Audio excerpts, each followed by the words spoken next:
Hey everybody, welcome back to Summit. My name is Mark. We're taking a look at the 32nd Sunday in Ordinary Time. What makes you strong? Eating my vegetables, going to the gym, getting 24 hours of sleep every single day. I know, do the math. No, what makes you strong? As a Christian, as a Catholic, what makes you strong? In this first reading from 2nd Maccabees, we never actually hear from 2nd Maccabees. 2nd Maccabees is one of those books that's not in Protestant Bibles. It's only in the Catholic Bible. It's a great read. It's a really fun read. But this first reading seems kind of like a downer. You've got all these people, all these wonderful kids being tortured because they won't eat pork. They won't break the Jewish law, the dietary laws. And you think to yourself, oh my gosh, dude, just have some meat. It's not a big deal. It is a big deal because they had made a promise dietarily that they were not going to violate this. But it's more than a dietary law. What it's talking about is, I follow God. I don't follow man.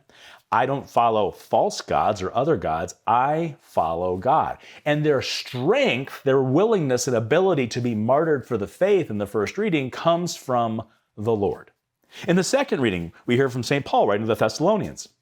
That again, the strength, his strength, our strength, comes from where? Comes from on high. It comes from the divine. It comes from heaven, not from earth. So you see already this pattern that's being drawn out between the first reading and the second reading. Our strength comes from the Lord.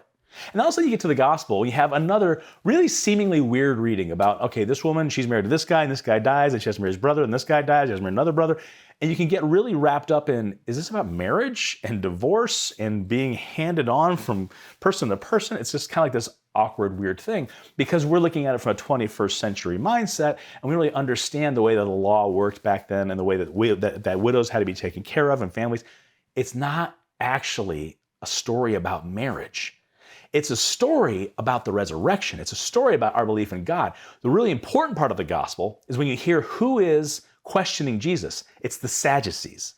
The Sadducees didn't believe in the resurrection.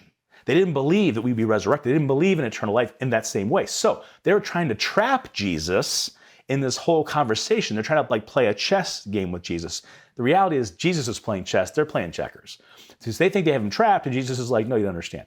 He explains the resurrection to them, but what he's trying to explain to them is, listen, it's ultimately not about earth, it's about heaven. It's not about the journey necessarily, it's about the destination.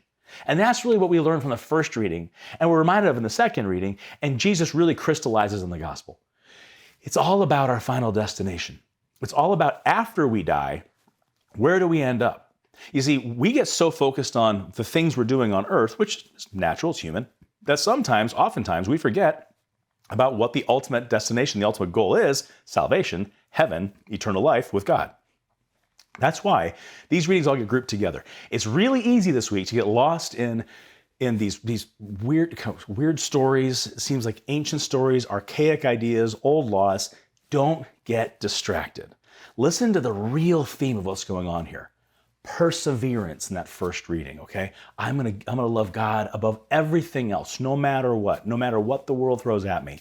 In that second reading, be focused, stay with God, don't get distracted. In the gospel, listen to the gospel. It's not just about the marriages and the remarriages. It's about, ultimately, there is a resurrection, and our only shot at it is Jesus.